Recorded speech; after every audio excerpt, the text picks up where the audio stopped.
Hi everyone, Janie here, and today I'm going to be making a couple Christmas cards that are quick and easy, but they are still beautiful and elegant. And to be doing that, I'm going to be using InLoveArts Praying Lace Border Cutting Die that actually has 3 beautiful scenes set among the lacy design that you'll be able to see much better when I die cut them. Before I go any further, there's something I'd like to point out about this cutting die. And let me see if you can see it. You can see that there's a cutting edge right here and there's a cutting edge here. But this edge does not cut. So what that means is you can put it all the way to the edge of your cardstock or your paper and have it cut right there, and that will be the size right here. Or let's say you wanted it to come in further, and so you put it in like this. All of this will still be attached. It's not going to cut right here. So this entire space will be the die cut. Or what if you didn't want it as wide as this? Then you can move it over and cut it right there, and it will only have, let's say, that much. So it just depends on where you put it, because this is not going to cut. And another example that I'd like to show you is you can take your card base when you have a die like this that doesn't have a cutting edge, and you can put it right up against that score line if you wanted to, and die cut it, and it will cut right here, but it'll all stay connected to your card base. Or let's say you wanted to bring this all the way over to the edge of your card base like that, then you can do that, and all of this will still be there, and so it won't cut. That's what I'm trying to say. No matter where you put this, you can change the distance that you want it on something, because this allows you the ability to make it as long or as short as you want it.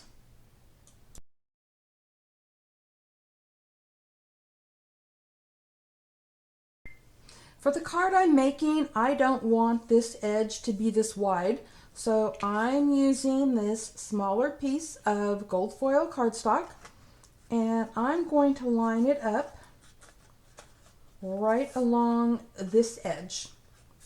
And that's going to, let me get it lined up straight. Here's the back. So it won't be cutting anything because there's nothing here. And so the piece that I'm cutting will have a smaller area right in here, and you'll see what I'm talking about once I've cut it. So let me get everything lined up and run it through the die cutting machine. So as always, I'm using my Sizzix Big Shot Switch Plus to do the die cutting, along with a magic mat for beautiful cuts every time. Now maybe I can explain a little bit better. So as you can see, I only had it going that far across. And by the way, you saw how beautifully it came off from there. Look at that. I love it. So this is, let me turn this around, not as wide as that whole piece because I wanted it to be, you know, a thinner piece. And so that's just an example of how you can do that when there isn't a cutting edge right here. So, and I'm just really happy with how well this cut. Look at that. Absolutely beautiful. Next, I'm going to be gluing this piece onto this piece of black cardstock, and then I'm just going to be fussy cutting around it, and I'll be right back. So I'm finished with the fussy cutting, and I thought this might give you a really good view of the 3 scenes that are intertwined in the delicate lace design. At the top, we have the shepherds. In the middle, we have Mary and Joseph and baby Jesus. And at the bottom, we have the 3 wise men, all of which so perfectly depict the Christmas scenes of Jesus' birth. So for both cards that I'm making today, I am using papers from this absolutely gorgeous paper pack from Not Too Shabby, and it's called Rejoice, and it comes with 24 double-sided 6x6 sheets with 12 designs. So I have everything ready to put this card together. And it's pretty simple and basic. I have the pattern paper cut to 4 1/4 inches by 5 1/2 inches, and I'm just gluing that to the front of my A2 size card base. I think the angels on this paper are absolutely perfect to go along with the scenes on the die cut, because it was the angels that announced the birth of Jesus, and it looks like that's exactly what they're doing on this card. I also used the leftover strip of gold cardstock to put on the right side of the card, just because I thought it looked good that way. And then I glued the die cut piece to the left side of the card, leaving that area with the angels flying through the night sky. So, as you can see, this card was quick and easy to put together. And quick and easy can still be beautiful. So here we have simple elegance. It is just a simple card, letting the die cut and the paper speak for itself. It's flat, so it's easy to mail, and it is beautiful. Or if you wanted to add more to it, let's say you have the letters or words to put like Christmas or joy or something down the side. If you wanted to add some rhinestones or other embellishments, you could use a border sticker, a black border sticker going down the center of this might look nice. There are so many possibilities. So this is just the beginning, and it is beautiful and elegant just the way it is. Or this is where you use your imagination and you add to it what you want. And what I chose to do was add a thin black border strip down the center of the left side. It just seemed to look perfect that way.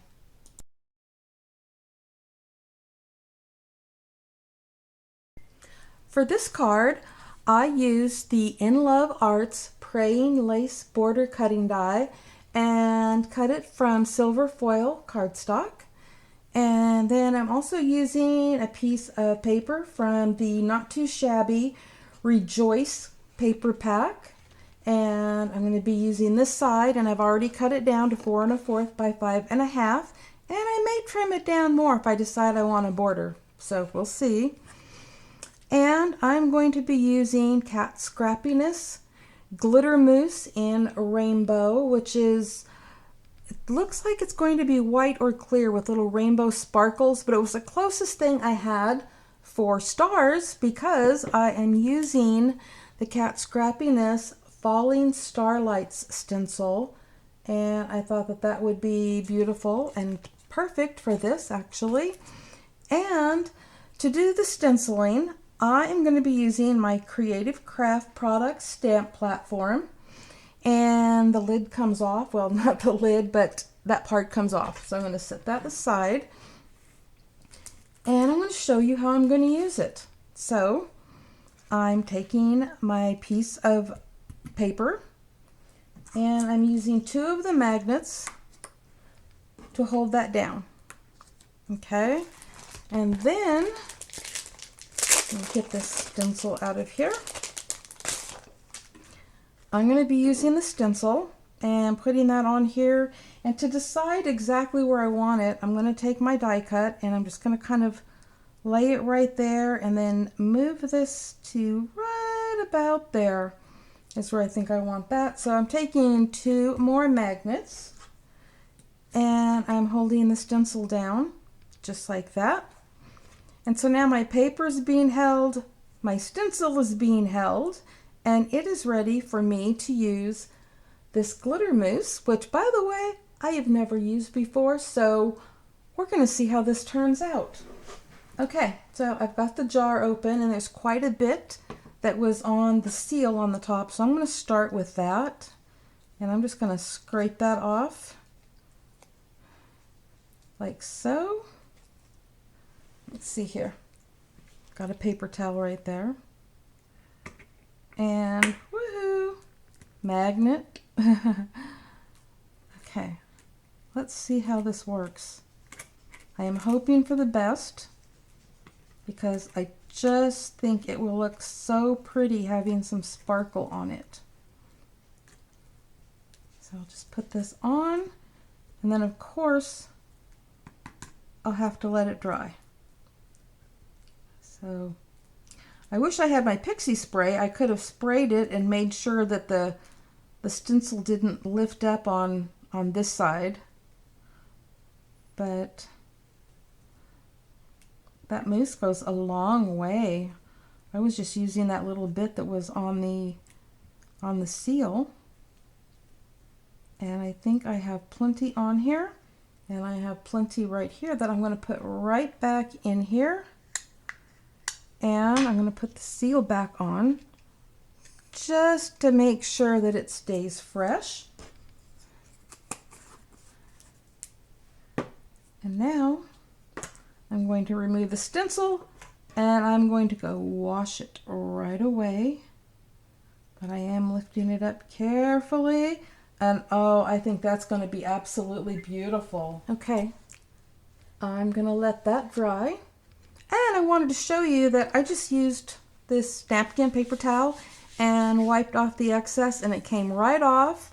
So this is like a really perfect thing to use if you're doing stenciling and using your magnets to hold things down instead of having to use tape. So just thought I'd point that out. Okay, I've got everything ready to put my card together, and I wanted to show you how this turned out now that it's dry. And to be honest with you, I'm a little surprised that it picked up the color of the blue background, because actually that's not the same color blue as the background. This is more of a, I don't know, an aqua turquoise color. So it really surprised me, being as, you know, this is the color of it, but it doesn't matter. I think it's still very pretty. And I did end up cutting this down to 4 inches by 5 1/4 because I'm going to be layering it. And so, as always, I cut the center out, and I'll save this for something else, because once it's layered, no one is going to see that. So I'm going to go ahead and put this card together, and I'll be right back. And even with the added stenciling, this is still another quick and easy Christmas card thanks to that beautiful border die. And here is my finished card. And I actually do love these stenciled starlights going down the side. I think that is so pretty and just really added something special to the card. And you'll notice that you can see the background through each of these die cut images, whereas with my first card, I put that on black cardstock and then fussy cut around it. And let me show you why I did that. So, the paper that I used has the scene on here 3 times. So all the way across on each one of these is a scene. So there's a scene behind the shepherds. There is a scene behind Mary and Joseph and baby Jesus. And there is a scene behind the 3 wise men. And it just worked out so perfect. So I had to leave it that way. And again, you know, something could be added along this border if you wanted to, but I'm really trying to keep these cards flat and simple and yet very elegant. I know there really wasn't any special techniques to making these cards, so you might not have learned anything new, but I hope that these cards have given you some ideas of your own if you happen to be making Christmas cards this time of year. I happen to be one of those that makes Christmas cards all year long, so I'm ready for Christmas. Anyway, if you're interested in any of the things that I used, as always, I will have links below in the description box, including a 25% off discount code to InLoveArts should you decide to shop there. Thank you all so much for stopping by, and happy crafting, everyone. Bye-bye.